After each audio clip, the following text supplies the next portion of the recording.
Here's an update on the Skyhawk. Yay! That don't fit. Boo. Anyways, got her all apart due to lack of compression in cylinder 3.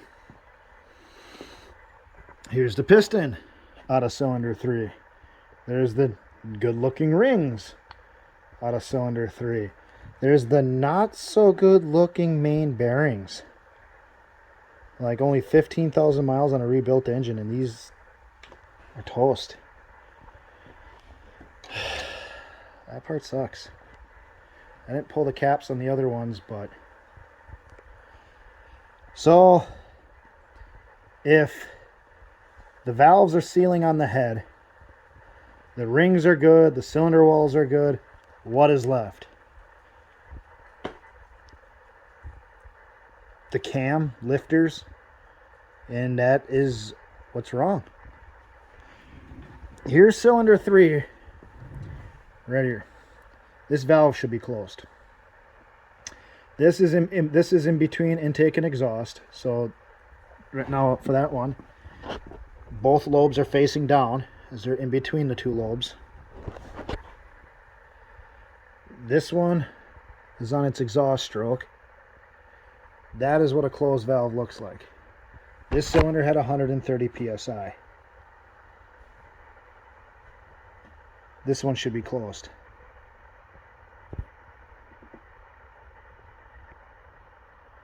Not the same. Then that one's on the intake stroke. Both outside cylinders had excellent compression at 130 psi. This one had 100, this one had 0. So if you pull the cam off, pull the lifters out, and they put a suction cup right on the exhaust, be intake. They did put one on the intake and the exhaust, and they seal. So the sealing surface here is good, and here is good. But with the cam now bolted in, I just used bolts to hold this top piece in that has the camshaft in it. As you see, for cylinder 3, both lobes are, here's the top of this lobe, here's the top of that lobe. That valve should be closed, and it's not. I'll go get a feeler gauge. I mean, this valve, none of these will fit, right? This one's kind of in between strokes. Even that's not fitting all too well.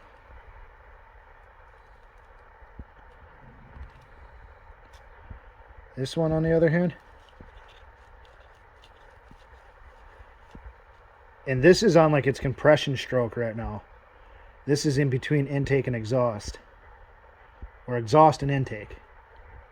Because the exhaust opens up, then the intake opens up, then it's the piston's coming down, both valves close, piston comes back up,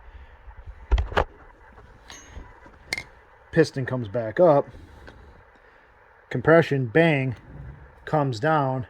As it comes back up, exhaust is open, comes back down, the intake is open, comes back up for compression.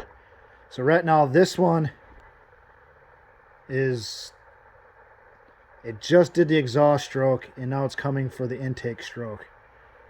This one, because both of these pistons are the same height, this one's on the compression stroke. This is the bang, and that freaking valve isn't sealing. This one is sealing better than this one, and this one's got to be closed for compression.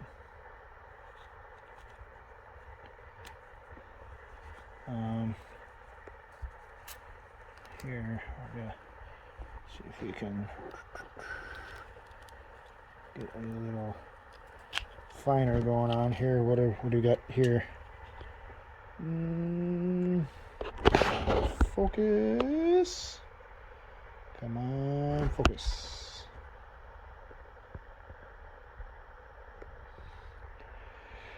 .0015, right?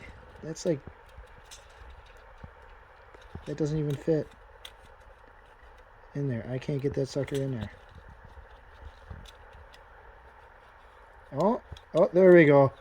We got her in there. This one's wide open. This one's closed. Nothing. This one's understandable. It's in between the strokes. So usually, a lot of times, both these valves will be open for a split second between strokes. So it must just be past the exhaust closed. The exhaust just closed and the intake is just opening. This one's like, there's room in there yet. Doesn't quite fit my biggest one yet. I mean, doesn't. Well, she kind of does a little bit, and that's 0.035. So I mean, that's a huge thickness compared to the little one. I think that's the thickest one on my feeler gauge. Anyways, that's the problem. The camshaft's good. Everything is good. It's the lifters. The hydraulic lifters. Which you think, well, overhead cam, you don't have hydraulic lifters. Yeah, you do. Right under there. So the lifter for particularly this one right here is bad. Nope, not that cylinder. This cylinder right here.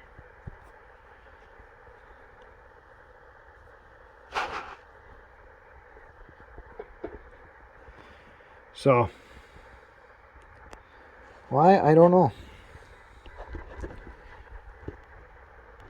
So that is the problem with the Skyhawk. So now, probably mean I should go through all the lifters. That sucks. But, oh well. At least the problem's solved, and now I got to debate. Do I pull the motor and have the crank reground, new bearings put in? I mean, I'm pretty close to that point. Or do I just say, screw it, slap the piston back in, and send it? I don't know.